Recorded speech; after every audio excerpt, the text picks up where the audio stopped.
Hi everyone, it's me, See Lefty Run. So I said I wasn't going to do a video this week, and then I decided, I'm like, I have 35 people subscribed to this channel. I can do a video. So thank you for subscribing. Anyway, so week 4, I'm going to give you an update on the calf. As you know, week 3 did not end well. Like I started getting a tight feeling in my calf and it seized up. It was very painful. So that was last Friday. So I took New Year's Eve off, right? Yeah, I took New Year's Eve off. And then New Year's Day, my family and I drove to Las Vegas to head out to Utah. So we spent the night in Las Vegas, and I was like, gee, when we got to Vegas, we had a little bit of downtime before dinner, and I was like, I'm just going to try to run on the treadmill. Let's see how it goes. So I ran like literally a quarter mile and it was hurting. And I was like, what are you doing? Stop, pull the plug. You got to rest it. So I stopped, very discouraged, stopped the treadmill, game over. Left for Utah on Monday and snowboarded on Tuesday because I was like, oh gosh, is this going to make my calf worse if I snowboard? Is it going to feel better? It's interesting about snowboarding though, the boots. And you do move, like you use your calves a lot, but it was like the boots were kind of supporting it. So I took a risk and I went. And I feel like that actually helped it because I was using my calf, but then there was support with the boot. I don't know, but so that was Tuesday. And then I also went again on Wednesday. By Wednesday, was it Wednesday? My calf was still a little tight, but nothing compared to what it was 2 days prior. So Thursday, it felt almost 100% better. Like when I stretched, I didn't feel like it felt the same as my right calf. And I was kind of comparing it. Mind you, in between, I was doing all kinds of stuff like Myrtle routines.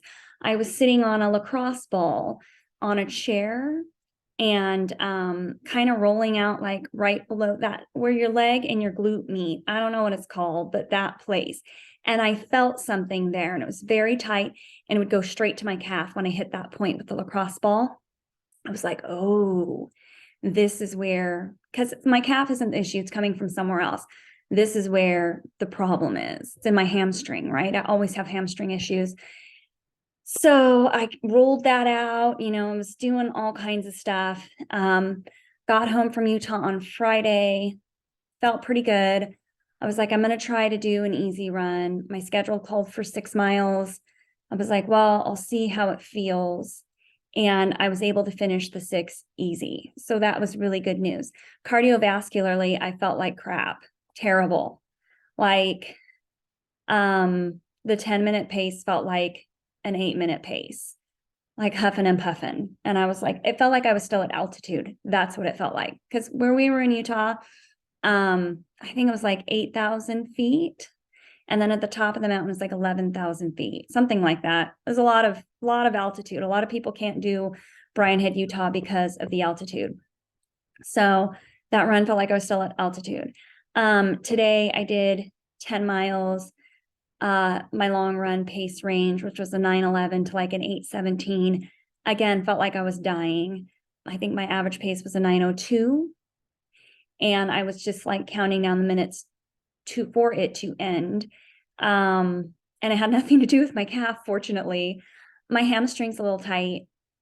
That is worrisome because I know that the calf issue is coming from that area. So I've got to get that under control. I wish I could do it myself. I wish I could, and I'm all over the place with like a proper warm up before running.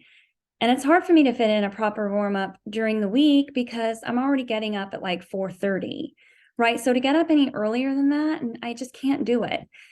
And like, I need time efficiency. What can I do that's going to be efficient and that's, I don't know, I'm all over the place. Nothing's clear. Everyone has like different different routines, pre-run routines. I don't know. And then let me go back to the calf. So my gut was like, take the time, right? And I couldn't run. Like, I know my body. I've been doing this for a long time. I know that had I kept going, it would have made it worse. But I listened to a podcast, Rogue Running. I think that's what I always get it confused. Running Rogue, Rogue Running, one of the two. And it was on injury. And I was like, I'm going to listen to this. And he was like it was like 9 steps to injury. I don't know. It might be more steps, might be less. I don't remember. But one of them was like, people, like a mistake that people make is they stop running. And he was like, you have to keep running, even if it's only 3 miles. And I was like, that doesn't sound like great advice. I don't know, so then I started questioning, should I be running right now? Like, it doesn't feel like I should be running right now.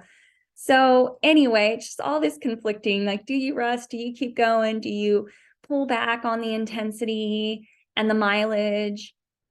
Anyway, my gut was like, stop. Because I know a niggle versus like an injury coming on. And I felt like it was a serious injury coming on. So I stopped. And I guess it turned out well because I was able to do 6 yesterday and 10 today. I'm still a little nervous. I'm like, is it going to come back when I run tomorrow? Is it going to come back when I run Monday? So, but for now, it is feeling better. Monday, I have an art massage, active release therapy massage. I've seen this woman once before. Tuesday, I got a referral through my insurance for physical therapy. So I'm going to try. So I'm so happy about that because it's through my insurance and it's physical therapy. So hopefully they can help me out. And then on Wednesday, I'm seeing a sports chiropractor who I've seen before, but she's always very busy. And then I started going to Dr. Ty. So she kind of works with Dr. Ty, but her schedule is always impacted. Anyway, so I'm going to go see her on Wednesday.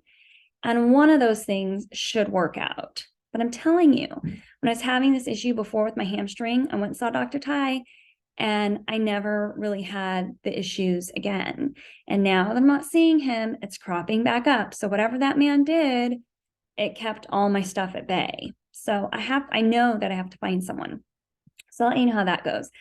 So, but so far that's good news, right? Even though on the 10 mile and the 6 miler, I felt like I was dying cardiovascularly, I still feel like I'm at elevation. And when you're in the mountains, you don't sleep well. And, but it was beautiful. The weather was beautiful, great snow. It was an amazing trip, much needed trip. So, yeah.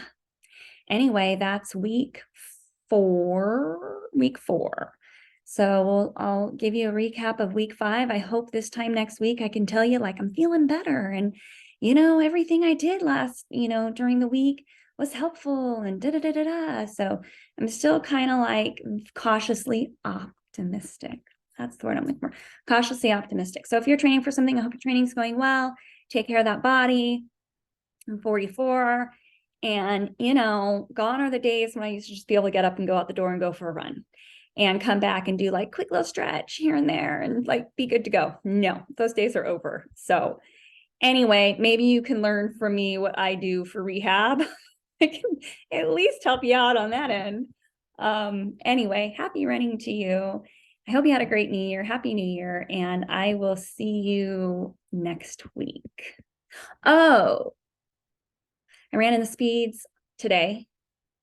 And then I ran in the ZoomX Invincible yesterday, Nike. I will say, I got the new Ride 15s. And right when I put them on, I was like, ooh, these feel different than the other rides, but they're new shoes, right? So I'm like, gosh, is it the new rides that did this to me?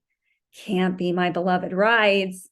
So I'm kind of taking a little break from the rides for a while until I figure out all this stuff, until I feel like, okay, I can try them again. I feel pretty injury-free. Anyway, that's all. I digress. Have a great week, and I'll see you next week when I'll be back at work.